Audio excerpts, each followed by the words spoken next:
Aswatuna Podcast. Our voices, our identities.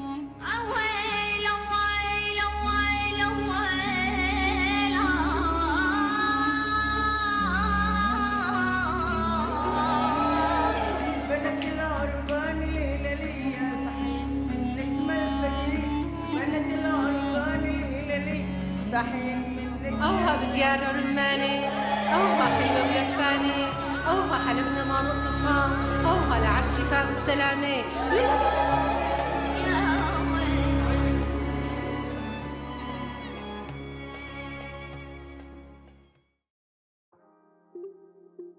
I would always describe queer relationships, it's a battlefield. It's you and your partner against the society, the government in some countries, well, since we're talking about the MENA region, families, and the list goes on and on and on and on. The whole idea of not accepting queer people is always based on the way we look at relationships, that like it should be between a man and a woman only. Loving people and building up relations isn't limited for me by the topic of gender. Following society's scripts of a woman finds a man, marry, get children, etc. In my life, I fell in love with a person, not a specific gender. If I bring this up in discussions with people, most of the time questions arise about the differences of relations between women and men, women and women, women and people with diverse gender identities beyond the binary. They wonder, and sometimes I start wondering then as well, is there a difference in the dynamics? In which way power structures play a role in it? And how is my performance changing in public society? Does it feel different? So many questions which I always feel are very hard to answer alone. So that's how our discussion started. Welcome to a new episode of the Aswatuna Podcast Project. Today, we're going to talk about how power affects relationships, be it in relation to society, friends, family, partners, or even ourselves. We're especially curious to hear from queer people and their relationships. But first, we find it important to stop at the meaning of what a queer relationship is, and are there power dynamics similar to those of straight relationships? Talking to you today are Hajar from Morocco, Julia and Carlotta from Germany, and Layal from Lebanon. We're a group of people with mixed identities. Some of us care more about our pronouns, like she, her, and some of us really don't. Each of us identify ourselves differently, between gay, queer, straight, or maybe even something in between. All our identities seem to be fluid, as in they're constantly changing and transforming. They're also somehow constructed, in the sense that they are influenced, molded, and shaped by our past experiences, and by the societies we grew up in. Together, in this episode, we're going to explore what our life experiences can teach us. But we were not alone in this journey. We're supported by our friends Zakaria from Lebanon, Sadiq from Jordan, and Mariam from Morocco. However, all of these are only an exploration of their own personal experiences and don't necessarily represent our beliefs. But maybe every one of us can find a small shared experiences and common ideas. Hey, my name is Julia. I'm a woman and I am in a monogamous relationship with a man. When I say that, you might have some pictures or ideas in your mind how that relationship is going. Maybe he's ordering food for us in the restaurant and paying for it, while I do take care of his emotional needs and shower him with nice little gifts for his birthday. When we think about relationships, we automatically assume how people behave and which role they are playing within the relationship. These assumptions in our heads are much influenced by heteronormativity. Heteronormativity is the assumption that everyone is straight. It's the idea that romantic and sexual relationships are always between one man and one woman, and that heterosexuality is the only normal sexuality. Heteronormativity assumes that not only is everyone straight, but also that everyone is cisgender too, meaning that their biological sex, sexuality, gender identity, and gender roles all align and all fit into this perceived norm, and that is the only way things are supposed to be. It is also important to consider that when fighting heteronormativity, one must be aware of the level of hostility that may be encountered from those one tries to influence, and that not always the same strategies will be possible to be used. I mean, the level of hostility does not only depend on geographical position, but more importantly on the culture of the environment that one tries to influence. Well, even though I'm a cis woman in a romantic relationship with a cis man, the expectations on us don't really fit. My partner is very loving, caring, and emotionally attuned to my needs. He might also be more introvert, while I am an extrovert. He likes tranquility and serenity, while I am more energetic and love some action. All this stands against the expectations that society has for males and females, and how these characteristics and personalities play out in relationships. I wonder how these expectations play a role in queer relationships. Would they be completely free of gender expectations? So queer previously was used as a derogatory term which was used against any non-heterosexual person who showed any qualities that were seen as weird, strange or unusual. In recent years, communities have reclaimed the term to display their identities with pride. Right up, our friend Zakaria from Lebanon shares his thoughts on it. I feel like what I see is that it's an issue of worshipping or, how to say this, glorifying the binary. And I think this is one of our biggest struggles, I think, within our own familial or settings that societies that we usually grow up in. But then I looked at power dynamics and queer and relationships, and I was thinking, is there assumptions around relationships? Also, I also don't think it's an issue of assumptions, it's an issue of who holds the power. And within society, it's like there's this general consensus that we will let specifically toxic masculinity lead, which kind of reflects on who leads the households, because toxic masculinity and aggressive masculinity is what protect us, and not like things like love and care and compassion, the things that kind of protect us. Power is the ability to influence or control the behavior of others. The abuse of power in our societies is a big issue and creates great harm.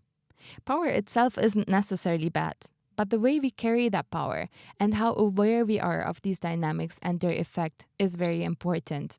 It helps us to be more responsible in the way we deal with it and sometimes even enforce it.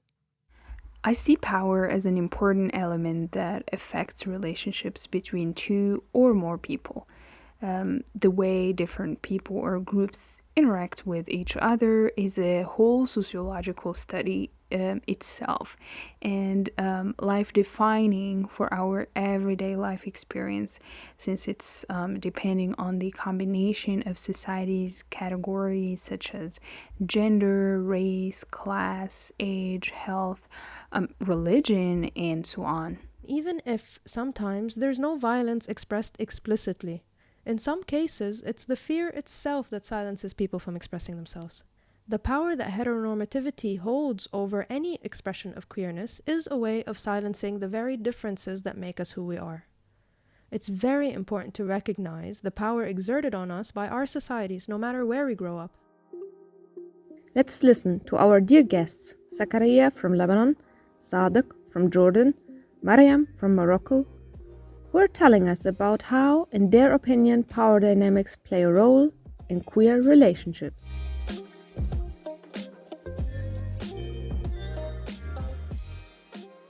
In public spaces, I would always describe queer relationships. It's a battlefield. It's you and your partner against the society, the government in some countries. Well, since we're talking about the MENA region, families, and the list goes on and on and on and on. The whole idea of not accepting queer people is always based on the way we look at relationships, that like it should be between a man and a woman only.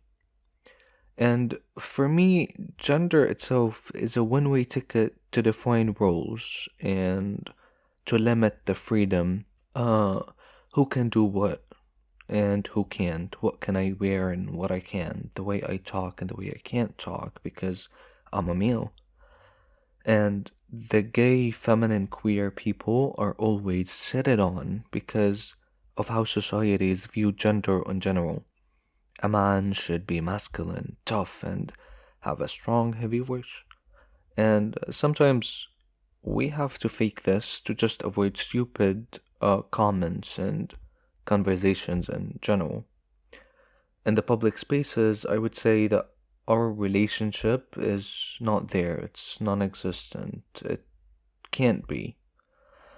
And in some countries, you'll get beaten up. Worst case scenario, you'll get killed. And it always goes back to the way we view and look at the gender perspective and force those rules into people. Unless you're privileged enough and live in the city, you will not get beaten up and killed, but you'll be harassed non-stop just because you're more feminine. And it's very complicated and it's a long way to go. I do think it's a valid argument to say that love can't really protect you in public space. So the public space, I do think, is always very different. And when specifically intimate relationships that already gets a lot of legitimacy from the public, when it's binary, like a man and a woman, when it's familial, when it's seeking to have children, when it's seeking to be middle class, when it's seeking to be assimilated with the majority of the society, the public space tends to be more cooperative and more welcoming and kind of targeted towards these kind of couples. For example, as a trans person, within with a couple with a woman, specifically with someone who passes as a woman, I know as long as we look like your typical binary couple, society would not be aggressive for us towards us. But the moment you kind of challenge that in any way, it's you and your luck with society's reaction to your relationship, because definitely people don't like it when you shake the status quo in dynamics. And I think not shaking the status quo and working, supporting the status quo ends up being the biggest holder of the power, which I think people end up being complicit to oppressing kind of diversity in coupledom without realizing. As you grow up, you start realizing your innocence starts to fade away, and you start to explore the world in a different sense. But I was starting to acquire an awareness and an understanding that I'm not like my brothers and that I'm a girl, and this bothered me. And I became aware also that it wasn't just me who had this experience, and that other girls were becoming aware that they're girls and now they have roles. And that really got on my nerves. And this awareness came from the negative treatment I received as a female, as a girl. For me, it was the kind of bad that's oppressive. It was an oppressive kind of bad.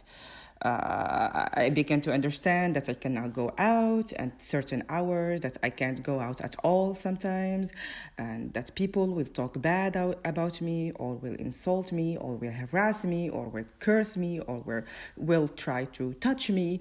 And that's when I understood that my body is now a common public property, and everyone tries their luck to take part of it. And unfortunately,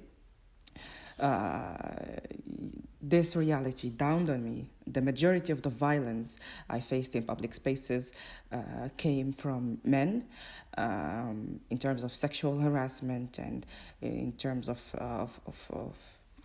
physical harm, and in terms of feeling threatened from men in the public spaces. But women also took part in that violence, from denying me my right to access public spaces, to take part in public life, to be out there.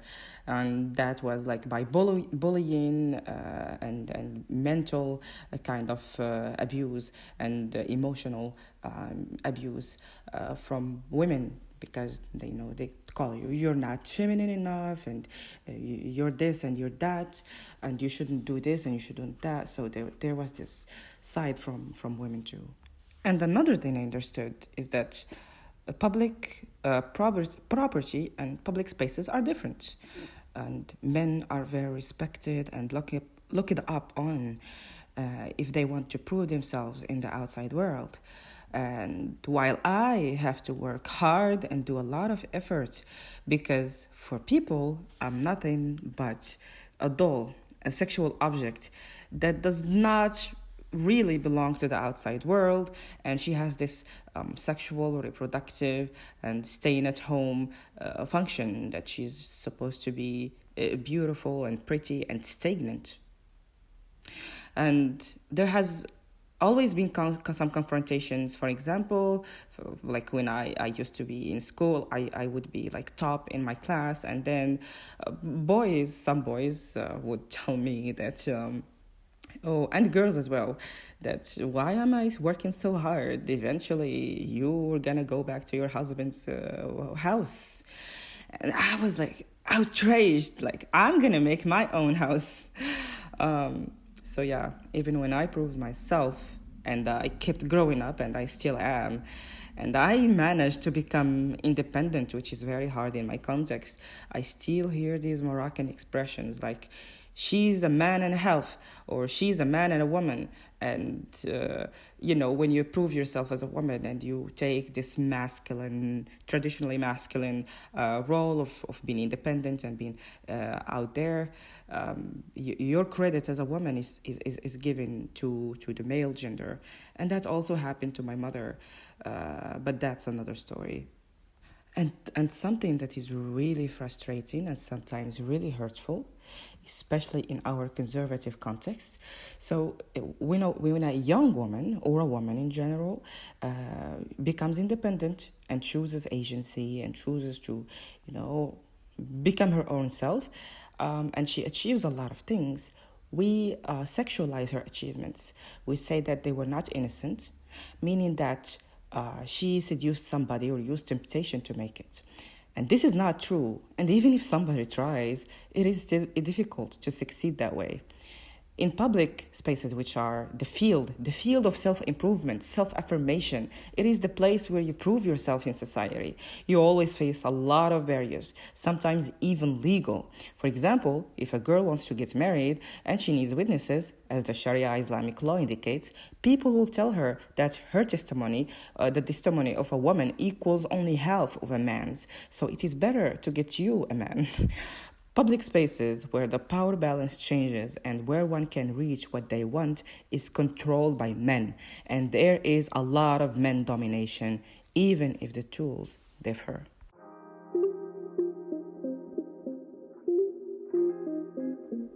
As for the experience I had with gender roles in private spaces, it was very severe. It is something that is living with me until now. As a child, I spent most of my time growing up in those private spaces. The problems I suffered from were mostly in the family household, especially with my mother, who hasn't accepted the fact that her own daughter wanted to take a different role than hers, than her painful one.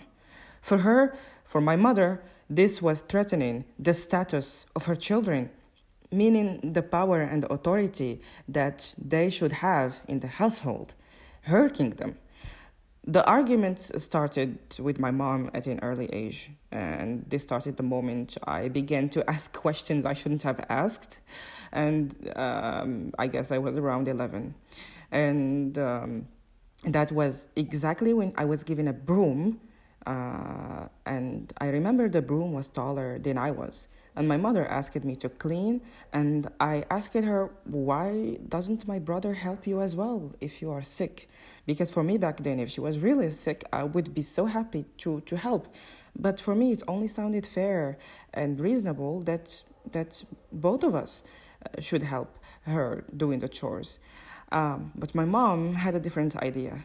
For her, it was a shame for a boy to do that type of work. And since then, I started to understand that my role as a girl in private spaces was to not chill and relax, but to tidy and mop and clean in preparation for the wife and mother society wants me to be. And my mom was just doing that role. And so I didn't want to be that. And no one asked me, what do I want to be in the future? And there was a lot of injustice I faced and a lot of violence because of my rebellion against these gender roles. And there was a lot of underestimation as well, because I used to see a lot of paradoxes in how my parents treat me compared to my brothers, because they simply are males. They had to have higher authority over me, not only in roles and tasks, but also in power. My brothers were given a lot of privileges and were treated in a certain way, preparing them to later practice guardianship and authority over me and become, the violent, assertive, dominant man in the future. So they would be asked questions like, go get your sister. Where is she? Where did she go? Why is she still out there until now? Although it's not even after past the sunset. So when he grows up, he will be the man of the house. He will rule over me. He will rule over the girls in the house. You have to respect your brother. You have to listen to him. You should not respond. And this infuriated me. In these private spaces that are supposed to be characterized by being safe and secure for girls, they are not always safe. And this is a point I want to add. In private spaces, I lived a lot of physical violence, a lot of mental violence, and everything, especially when I was rebelling. And my private space is where I found a lot of injustice. That's when I learned that the micro injustice in our household and how injustice can take place. There was not a lot of justice between me and my male brothers, not a lot of justice between my mother and my father. And another thing that was harsh on me is sexual harassment. Sometimes parents don't pay much attention when they think that their children are safe, and if they are with a relative or a family member, your children are not always safe when they are with a relative or a family member. So yes, for me, private spaces were like a cage, and everybody until now, even if they are not related to family, tries to get me back to them. But I am so happy I rebelled and that my sister will not have to live the same struggle.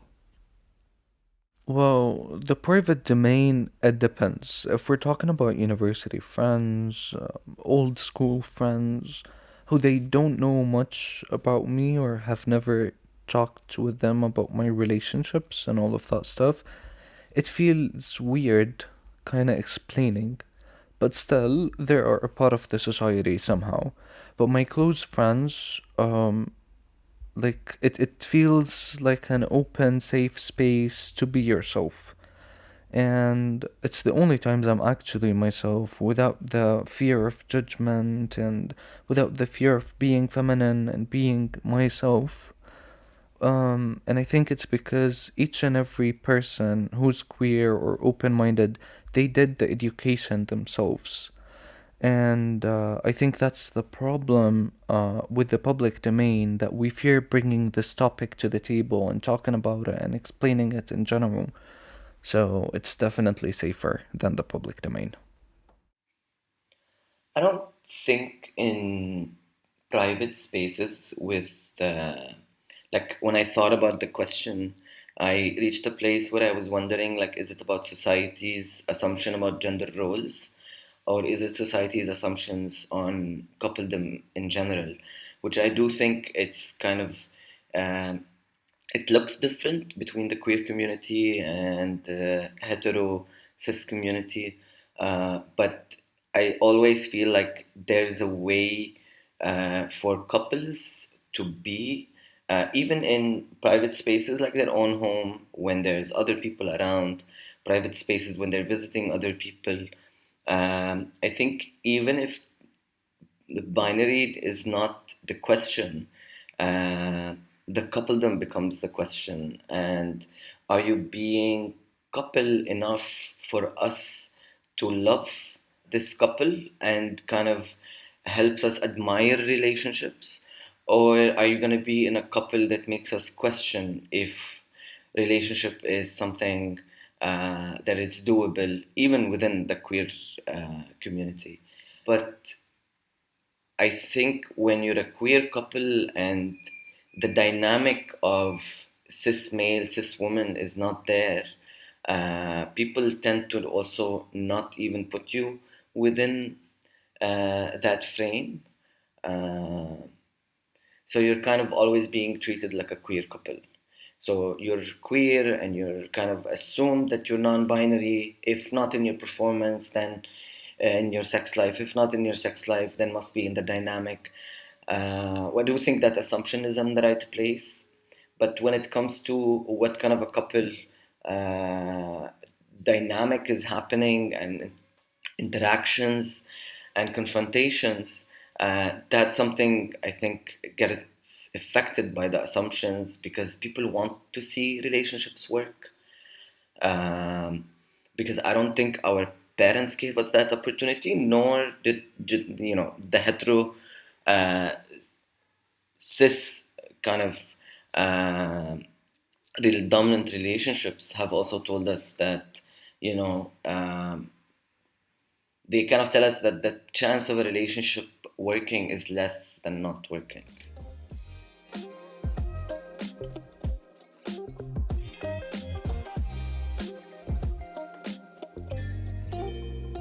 In the intimate domain, I would say living in the MENA region in general, it's pretty much minimal for many reasons. There's no enough time with your partner since most of us live with their families, and it's harder for us to move out. Unless you're privileged and unless you have an open minded family and you're lucky, then you can.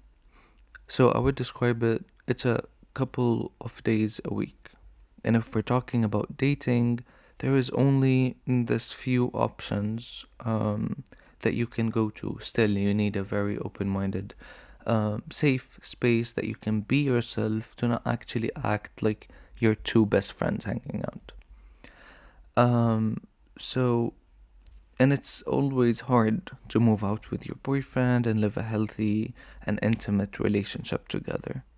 So, that's why a lot of people do not prefer relationships in general because it is a long process. We're craving relationships, but at the same time, we can't. There's many factors that are in the relationship other than the intimate relationship.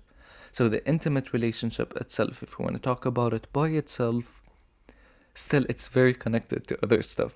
And that's why most relationships do not end up succeeding because, after all, there is no enough time and will never be enough time for you to spend with your partner unless you're privileged, unless you're lucky, unless you have an open minded family. So, that for me is the hardest part. Intimately, I do think in intimate spaces when, like, let's say couples are alone, I think there's a lot of factors that play in that it's not just assumptions around uh, the binary. I think it's assumptions uh, around like emotional capacity, confrontation capacity, because it takes a lot of work um, to kind of engage in a relationship that is uh, supposed to be quote unquote satisfactory now, tomorrow, and kind of you're making that investment over the long term also for those relationships to last. I think that puts the person in a in a kind of a time bomb situation where you're constantly getting evaluated every day within this couple dynamic, because not only you have to be good enough for yourself, you need to be good enough for the other person also. So I think assumptions of also emotional capacity can play a big role. And I would, one can say that, the majority of masculine people tend to deal with emotions this way, or the majority of feminine people tend to deal with things this way. But I'm really coming to realize that it's so complex how everyone holds a little bit of everything. And I think it's a matter of the elements around you and what do they allow you to kind of push in that moment, and what kind of a person to be in that moment. So if you are threatened and you have learned mostly kind of toxic masculine tools of responding to threat, then of course you're going to be toxic. You're going to perform a lot of toxic masculinity. But I do think that, or if you have seen mostly as a response to emotional neglect, if you've seen these responses in a certain way, you might resort to them, which is why I think it's an effort of unlearning a lot of the also assumptions of how to deal with each other. And I think once we recognize that in itself challenges the power dynamic exactly of specifically of the status quo, because it's saying, even if this is how has been the behavior or the response or how people have done it, if I'm looking for a comfortable, safe, loving, caring relationships that has compassion, then you need to challenge this status quo of how we were told in all emotional situations and all intimate situations how to deal with the other.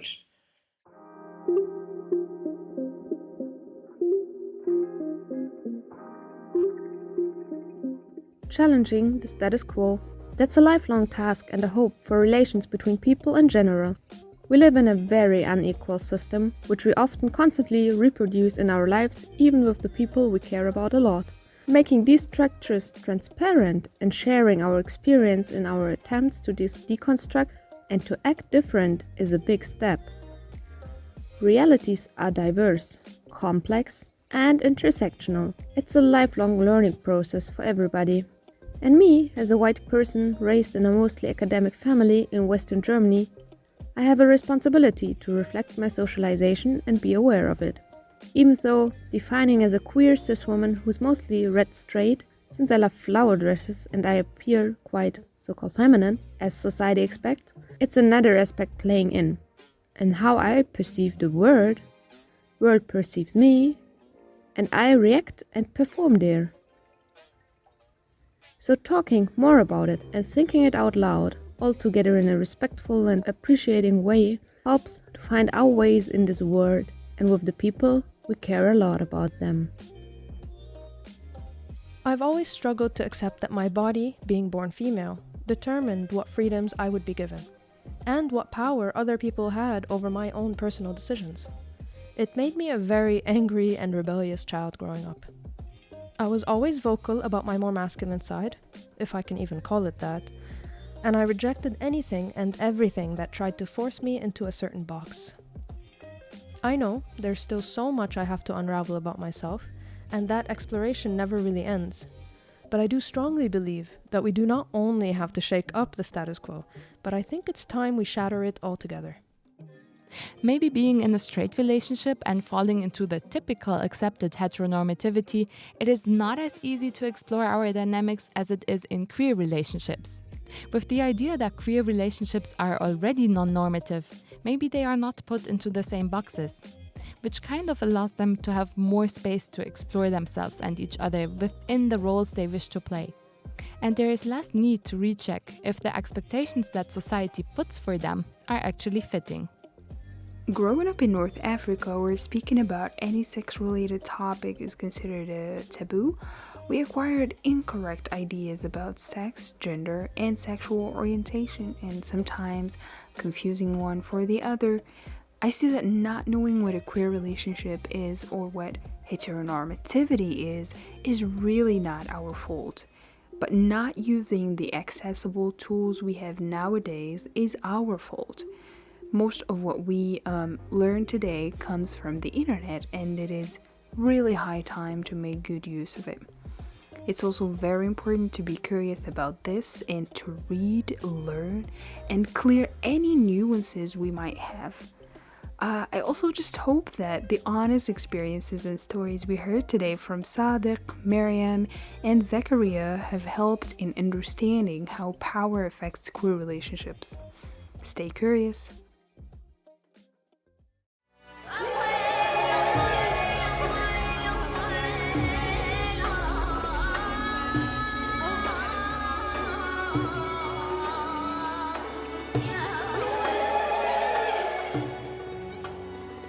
Thanks for listening to Aswatuna Podcast, a podcast project that is implemented by the associations Nahostcast and Midost and supported by the German Federal Foreign Office.